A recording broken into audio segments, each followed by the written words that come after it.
आप देख रहे हैं जोहार झारखंड और मैं हूं आपके साथ विभा उपाध्याय। विधानसभा में नमाज कक्ष को लेकर सत्ता पक्ष और विपक्ष के बीच घमासान थमने का नाम नहीं ले रहा। मॉनसून सत्र के तीसरे दिन आज सदन के अंदर एक बार फिर से जोरदार हंगामा देखने को मिला। सदन के अंदर बीजेपी के विधायक और विधानसभा अध्यक्ष के बीच काफी देर तक नोकझोंक चलती रही। बीजेपी विधायकों के रवैये से नाराज विधानसभा अध्यक्ष रविंद्रनाथ महतो एक बार फिर से अपनी कुर्सी छोड़कर नाराजगी व्यक्त करते नजर आए। घड़ी में दिन की 11:11 होते ही सदन में मार्शल की आवाज गूंजती है, अध्यक्ष महोदय। और इस आवाज के बाद आसन पर विधानसभा अध्यक्ष का आगमन होता है। सामने से बीजेपी के विधायक नारा लगाते हैं, अध्यक्ष महोदय को जय श्री राम।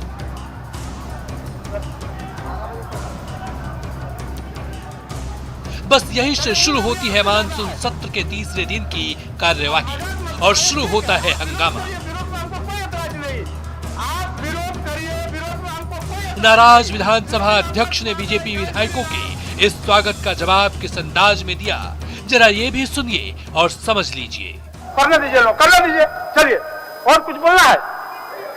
जय काली बोलना है, जय लक्ष्मी बोलना है, और कोई देवता का नाम लेना है? हम लोगों का पढ़ाई, और कोई देवता का नाम लेना है आपको? गा लीजिए। सब देवता हमारे यहाँ अध्यक्ष लीजिए, सब देवता आपको छूट दिया। कितना देवता का नाम जानते हैं आप? ले लीजिए। आसन को दिक्कत हो रहा है क्या अध्यक्ष महोदय? देवता के नाम से एकदम आसन को दिक्कत हो रहा है। आसन का दिक्कत हो रहा है, मजाक कर रहे हैं क्या? क्या अध्यक्ष महोदय? आसन कौन परिपाटी है? कौन परिपाटी है? आपका हम मजाक का पत्र है। आसन आपका मजाक का पत्र है। मजाक का पत्र है आसन, मजाक का पत्र आसन। बढ़िया, मर्यादा से रहिए, मर्यादा से रहिए। विधानसभा अध्यक्ष की नाराजगी का अंदाजा उनके तेवर और उनकी तल्खियों से समझा जा सकता है। आसन के प्रति मजाक से अध्यक्ष आहत है। सोमवार को जो सदन में हुआ था उसका भी उल्लेख कर रहे हैं। वो कह रहे हैं, आप व्यक्तिगत मजाक कर सकते हैं पर आसन को मजाक का पात्र नहीं बनाएं। आसन को फुटपाथ नहीं है, आसन को फुटपाथ मत बनाइए। ये आस्था का चीज है। आसन का उम्र भी आपसे ज्यादा है। अब मजाक मत बनाइए। ठीक है, आप विरोध करिए, विरोध में हमको कोई एतराज नहीं। आप विरोध करिए, विरोध में हमको कोई एतराज नहीं। लेकिन अध्यक्ष महोदय जय श्री राम।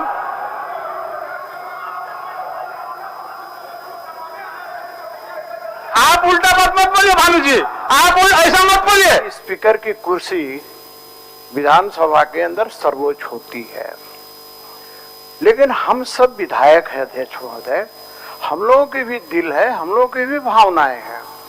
जब हम लोग देखते हैं कि हमारा अभिभावक एक आंख में कालिक और एक आंख में सुरमा लगाता है अध्यक्ष महोदय, तो हम लोग को भी तकलीफ होता है ना। जब माननीय अध्यक्ष खड़े हो जाते हैं तो निश्चित रूप से माननीय सदस्यों को बैठ जाना चाहिए। इसके बाद विरोध प्रकट करना हो तो करते रहे। सीपी सिंह साहब बहुत स्पीकर भी हैं, स्पीकर भी रह चुके हैं। इसके बाद भी ये चीज नहीं समझ में आ रहा है इन लोगों को कि जब आसन में खड़े हो जाते हैं स्पीकर तब बैठ जाना चाहिए। इसके बाद विरोध अगर करना हो तो इनको विरोध करे, विरोध कंटिन्यू करे, इसके लिए कोई दिक्कत नहीं है। विधानसभा अध्यक्ष ने तो यहाँ तक कह दिया कि ये फुटपाथ नहीं, ये सदन है और आसन को मजाक का पात्र नहीं बनाया जाए। सदन में ऐसे कई बार हुआ जब सत्ता पक्ष और विपक्ष के विधायक आमने सामने आ गए। सदन में एक तरफ जय श्री राम के नारे लग रहे थे तो दूसरी तरफ जय झारखंड, जय सरना के नारे लग रहे थे। किसी तरह इस शोर शराबे के बीच कुछ विधायकों के सवाल सदन के पटल पर आ सके। न्यूज़ 18 के लिए रांची से संवाददाता अविनाश कुमार की रिपोर्ट।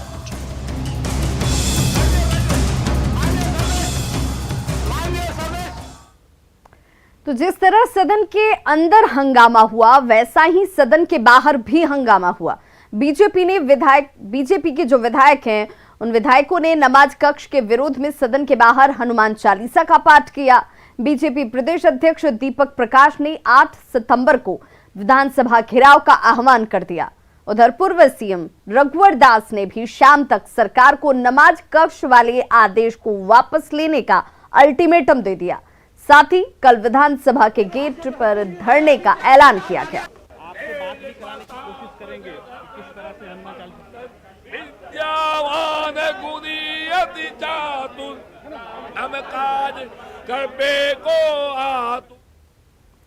झारखंड विधानसभा के नए भवन में नमाज के लिए अलग कमरे पर घमासान थमने का नाम नहीं ले रहा।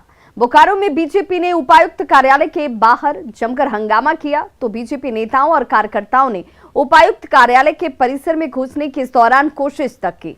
इस दौरान पुलिस और बीजेपी के नेताओं में नोकझोंक होती है। पुलिस ने सभी बीजेपी नेताओं और कार्यकर्ताओं को परिसर से बाहर निकाला। बीजेपी ने विधानसभा अध्यक्ष से अपने आदेश को वापस लेने की मांग की है। जो झारखंड में यूपीए की सरकार चल रही है वो सभी मोर्चा पर पूर्णतः विफल है। आम जनता का ध्यान भटकाने के लिए इस तरह से धार्मिक भावना के साथ खिलवाड़ कर रही है। यह देश जब धर्मनिरपेक्ष है तो धर्म के आधार पर विधानसभा, जिसको कि हम लोकतंत्र का मंदिर कहते हैं, वहां पर नमाज अदा करने के लिए कक्ष आवंटित करना गैर संवैधानिक भी है और बहुसंख्यकों के भावना के साथ खिलवाड़ भी करना है। विधानसभा में कक्ष आवंटित करके ये वोट की राजनीति कर रही है और जो झारखंड का सामाजिक सौहार्द है उसको खराब करने का प्रयास झारखंड मुक्ति मोर्चा और हेमंत जी के नेतृत्व में यह सरकार कर रही है। इस तरह झारखंड को भारतीय जनता पार्टी अफगानिस्तान बनने नहीं देगी। झारखंड विधानसभा परिसर में नमाज पढ़ने को लेकर अलग से कमरा आरक्षित करने का मामला अब हाईकोर्ट तक पहुंच गया है। इस मामले में झारखंड हाईकोर्ट में आज एक जनहित याचिका दायर की गई है। भैरव सिंह नाम के एक शख्स ने इसे लेकर एक याचिका दाखिल की है। याचिका में उन्होंने जिक्र किया है कि विधानसभा अध्यक्ष के पास किसी धर्म विशेष को लेकर विधानसभा परिसर में कमरा आरक्षित करने का अधिकार नहीं है।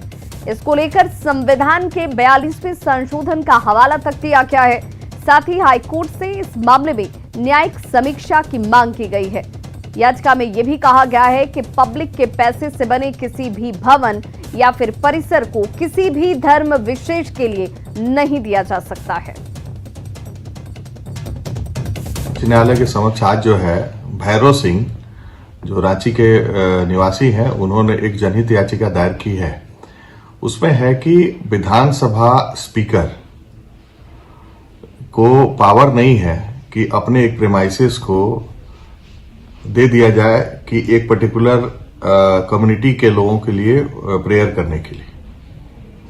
इसी ग्राउंड को, क्योंकि सेकुलरिज्म जो है 42nd अमेंडमेंट में डिफाइंड है, आर्टिकल 25 से लेकर 30 तक जो है कॉन्स्टिट्यूशन में प्रोविजन है, तो उसको जुडिशियल रिव्यू किया जाए और यह देखा जाए कि क्या किसी पब्लिक के पैसे से बने हुए प्रेमाइसेस में कोई प्रेयर करने के लिए या अन्य कोई काम के लिए ऐसा दिया जा सकता है। इसी के संदर्भ में आज जनहित याचिका दायर हुई। गिरिडीह जिले के सहकारिता पदाधिकारी मनोज कुमार और सहकारिता प्रसार पदाधिकारी राजकुमार रजक पर घूसखोरी का आरोप लगा है। देवरी प्रखंड के हरियोडीह में धान अधिप्राप्ति केंद्र खोलने के नाम पर दोनों पर 8,000 रुपए घूस लेने का आरोप लगा। अधिकारियों की रिश्वतखोरी का वीडियो भी वायरल हो चुका है, जो वीडियो आप इस वक्त अपने टीवी स्क्रीन पर देख पा रहे हैं। वीडियो में जिला सहकारिता पदाधिकारी मनोज कुमार की मौजूदगी में सहकारिता प्रसार पदाधिकारी राजकुमार रजक पीड़ित छोटू से धान अधिप्राप्ति केंद्र खोलने के एवज में रिश्वत की बात कर रहे हैं। वीडियो वायरल करने वाला कोई बाहरी नहीं बल्कि जुलाई 2021 तक यहां पदस्थापित तत्कालीन जिला सहायक निबंधक पदाधिकारी नीलम कुमारी है। इधर बोकारो में पदस्थापित नीलम कुमारी ने कहा कि वीडियो के सारे तथ्य जो हैं वो बिल्कुल सही हैं। बातचीत के दौरान राजकुमार रजक ने 5,000 रुपए ले भी लिए और बाकी राशि बाद में अधिप्राप्ति का आदेश जारी होने के बाद देने की आश्वासन दी गई। कृषि मंत्री बादल पत्रलेख ने इस मामले की जांच के आदेश दे दिए हैं।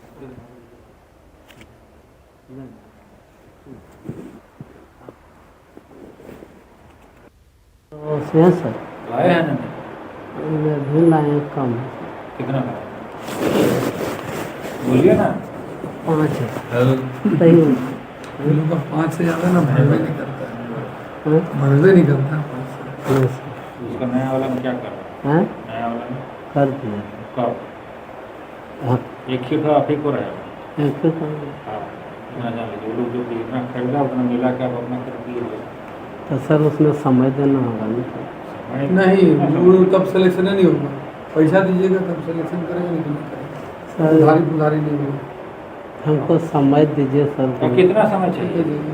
है, समय लेते कितना रहिए, समय सिलेक्शन हो चाहिए? जाएगा दूसरे का, तो लेते रहिए चाहिए। कितना समय चाहिए? कल? बड़ी खबर गढ़वा से, जहां मेराल थाना क्षेत्र के अकलवानी गांव में लव जिहाद का मामला सामने आया है। यहां एक मुस्लिम युवक हासिन अंसारी ने हिंदू बनकर एक युवती को प्रेम जाल में फंसा लिया। अभिषेक बनकर उसने शादी का झांसा दिया और युवती से शारीरिक संबंध तक बनाए गए। अब जब लड़की गर्भवती हो गई है, वो लड़की को छोड़कर फरार हो गया है। युवती जो है वो एक नवजात को जन्म दे चुकी है। पुलिस ने शिकायत के बाद प्राथमिकी दर्ज कर अब युवक को गिरफ्तार कर लिया और जेल भेज दिया है। पीड़ित लड़की अनुसूचित जाति की है। युवक ने पहचान छिपाकर इस घटना को अंजाम दिया।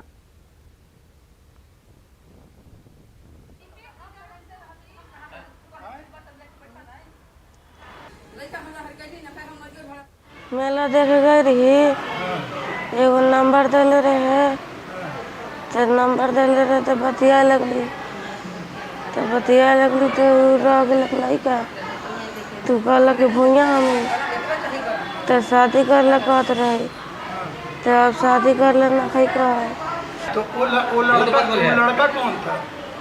मुस्लिम। मुस्लिम। तो पहले से तुम नहीं जानती थी? नहीं, भूया कहत रही। एक अनुसूचित जाति की एक किशोर वय लड़की के साथ अपना अभियुक्त पहचान छिपाकर उसके शादी की झांसा देकर उसके साथ शारीरिक संबंध बनाया। बाद में वो किशोर वय की लड़की जब वो गर्भवती हो गई तो वो अभियुक्त उससे शादी करने से इनकार हो गई। इनकार करने पर उसका पहचान बताए हुए उससे कुछ अलग था, जिस पर उसको केस करके गिरफ्तार कर जेल भेज दिया गया। साहिबगंज के जिड़वाबाड़ी ओपी थाना के चानन घाट पर मां विषहरी की एक महिला भक्त ने जल समाधि लेने की कोशिश की। सूचना मिलने के बाद पुलिस मौके पर पहुंची और इस महिला को थाने लेकर पहुंच गई, जिसके बाद स्थानीय ग्रामीणों ने थाने का घेराव कर दिया। साथ ही महिला को छुड़ाने पर ये भीड़ जो है आमादा नजर आई। पुलिस के नहीं मानने पर लोग यहां उग्र हो जाते हैं और इसके बाद पुलिस को हल्का बल प्रयोग तक करना पड़ा।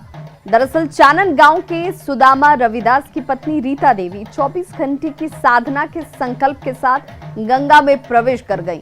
उनका कहना था कि उसे मां गंगा ने स्वप्न दिया था कि तुम मेरी पूजा अर्चना करते हुए भक्ति भाव से गंगा में उतरकर खड़ी रहो, हम तुम्हें लेने आएंगे। महिला के गंगा में प्रवेश करने की सूचना पाकर सैकड़ों की भीड़ जो है वो वहां पर इकट्ठा हो जाती है। भजन कीर्तन का दौर शुरू हो जाता है। इस बीच जब पुलिस को इस बात की भनक लगी, वो मौके पर पहुंची और महिला को हिरासत में लिया गया।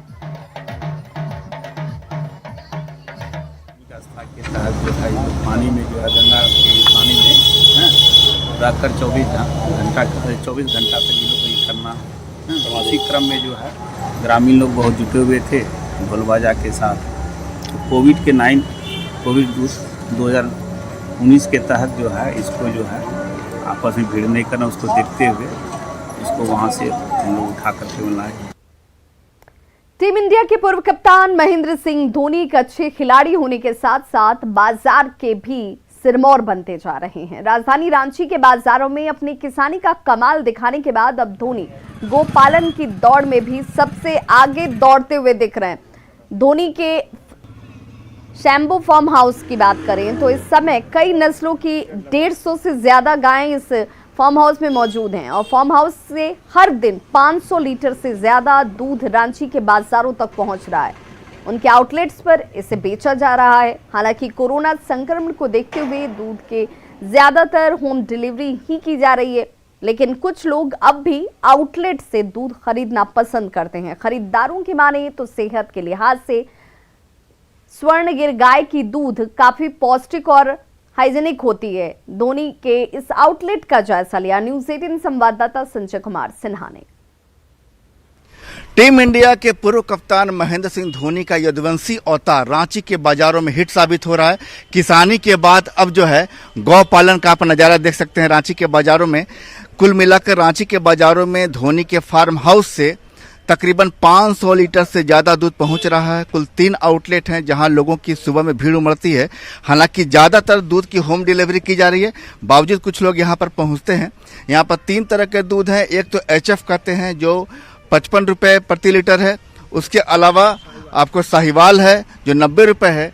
और तीसरा क्या है स्वर्ण गिर गाय का दूध है, वो 130 रुपये प्रति लीटर है।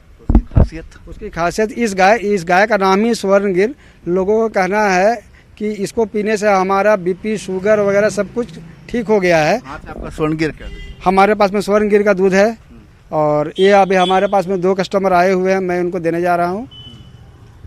तो जाहिर है कि जब स्वर्ण गिर के जो गाय के दूध का जो कलर भी हल्का क्रीम तरह का है ना? बिल्कुल बिल्कुल। और रांची में इसके अलावा कहीं और मिलता हो कहीं पर? ये हमारे 3 आउटलेट है, एक लालपुर में, एक PP कंपाउंड में और एक मोराबादी में, और तीनों जगह में ये गाय दूध उपलब्ध है।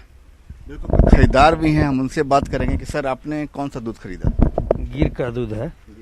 हाँ। तो खासियत आपको लगता है क्या सोच के तबीयत के बीमारी के पॉइंट ऑफ व्यू से लेते हैं क्या? नहीं, पहला तो हाइजीनिक पॉइंट ऑफ व्यू से बहुत अच्छा है, हाइजीन बहुत अच्छा आता है। दूसरा पौष्टिक है। तीसरा रोग निरोधक क्षमता इसमें अच्छी है। जब से दूध यूज़ कर रहे हैं तब से पेट खराब चाहे कुछ भी जो वायरल इन्फेक्शन है वो सब नहीं हो रहा है। रांची में खटालों की कमी नहीं है, वहाँ भी दूध मिलते हैं, अच्छे दूध मिलते हैं। फिर यहाँ अच्छे दूध तो मिलते हैं, ठीक है, लेकिन वही थोड़ा हाइजीनिक वाला जो है सवाल, उसके लिए थोड़ा सा हम लोगों को लगता है कि ये थोड़ा सा बेटर है। जाहिर है कि पिच की नब्ज को समझने वाले धोनी बाजार की नब्ज को भी बेहतर समझते हैं और उसी का नज़ारा आप यहाँ पर देख रहे हैं कि लोग यहाँ पर दूध खरीदने के लिए पहुँच रहे हैं और तकरीबन 500 लीटर दूध रांची के बाजार में पहुँच रहा है। लोग खरीद भी रहे हैं और धोनी के जो कह सकते हैं कि बाजार को समझने की काबिलियत है उसकी भी तारीफ कर रहे हैं। कैमरामैन अमित के साथ संजय कुमार सिन्हा, न्यूज़ 18 रांची। सिमडेगा की धरती एक बार फिर से हॉकी के महाकुंभ का गवाह बनने जा रहा है। अक्टूबर महीने में यहां भारतीय जूनियर महिला हॉकी प्रतियोगिता का आयोजन होगा, जिसके लिए झारखंड की लड़कियां अभी से ही अभ्यास में जुट गई हैं। दरअसल ये प्रतियोगिता अप्रैल में ही होनी थी। उस समय चंडीगढ़ से आई टीम के कुछ खिलाड़ी कोरोना पॉजिटिव हो गए, जिसके बाद इस प्रतियोगिता को टाल दिया गया। लेकिन अब एक बार फिर से हॉकी झारखंड और हॉकी इंडिया ने सिमडेगा में अगले महीने खेल के आयोजन का भरोसा दिया है, जिसके बाद झारखंड जूनियर महिला हॉकी की टीम तैयारियों में सिमडेगा में जुटी नजर आ रही है और पसीना बहाया जा रहा है इस मैदान में, ताकि झारखंड की जीत हो और सिमडेगा का मान बढ़े।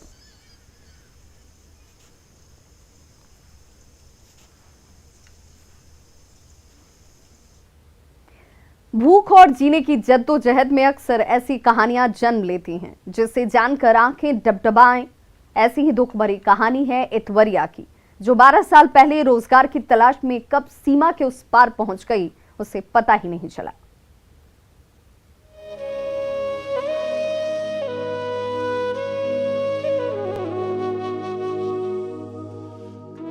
लोहरदग्गा के मौसमानो गांव की रहने वाली ऐतवरिया 12 साल पहले रोजगार की तलाश में अपने पिता के साथ उत्तर प्रदेश गई थी।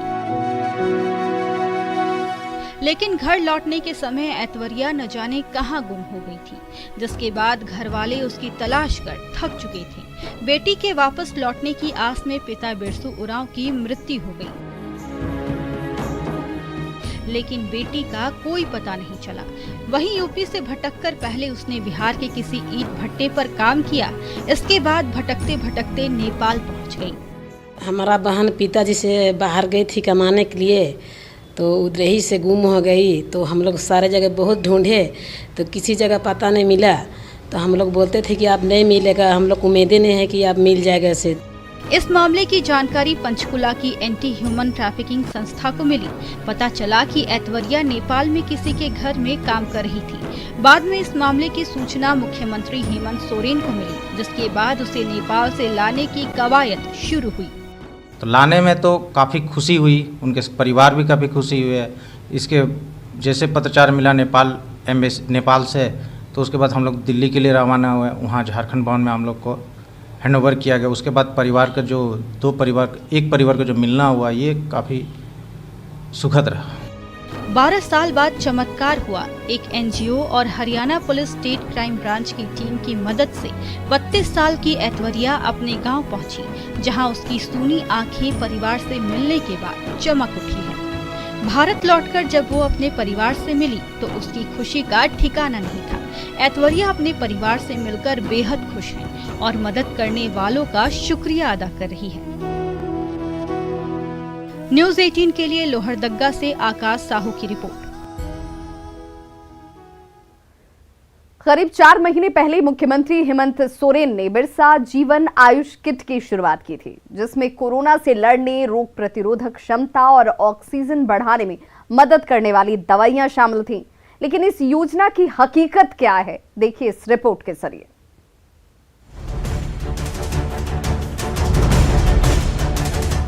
कोरोना संक्रमित मरीजों के लिए बिरसा जीवन आयुष किट की शुरुआत की गई थी, जिसके पहले चरण में जरूरतमंदों के बीच 2 लाख आयुष जीवन किट का वितरण करना था। इस 2 लाख किट में 80,000 किट आयुर्वेदिक दवा, 40,000 किट यूनानी दवा और 80,000 किट होम्योपैथिक दवा शामिल थे। इसके बाद दवाओं की खरीद प्रक्रिया शुरू हुई। मुख्यमंत्री ने 10 मई को कार्यक्रम का उद्घाटन भी किया, लेकिन उद्घाटन के 4 महीने के बाद ही यह कार्यक्रम धरातल पर नहीं उतर सका है। जिस वक्त ये घोषणा की गई थी, वाकई उस वक्त बहुत पीक पर था कोरोना, लेकिन आज अभी हम लोग बहुत शांत वातावरण में, यानी रिलैक्स इसलिए हैं कि कोरोना बहुत कम हो गया है। लोग अब हम लोग उसको जो पॉजिटिव होंगे डेफिनेट तब उनको देंगे, या जिनके अंदर सिम्टम डेवलप करेगा उन्हीं को देंगे। किट तो इस तरह से अलग अलग करके उसका दवाओं को हम लोग बांटना मुश्किल लगता है।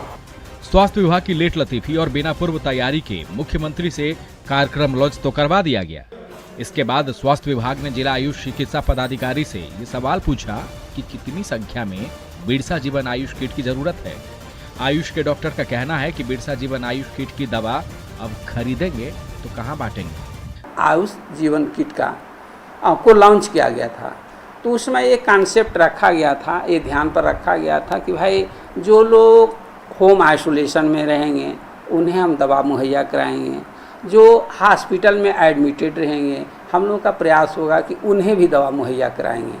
लेकिन आज के दौर में तो ना कोई होम आइसोलेशन में है, ना इस मसरफ में हॉस्पिटल में एडमिट है कोरोना के मसरफ में।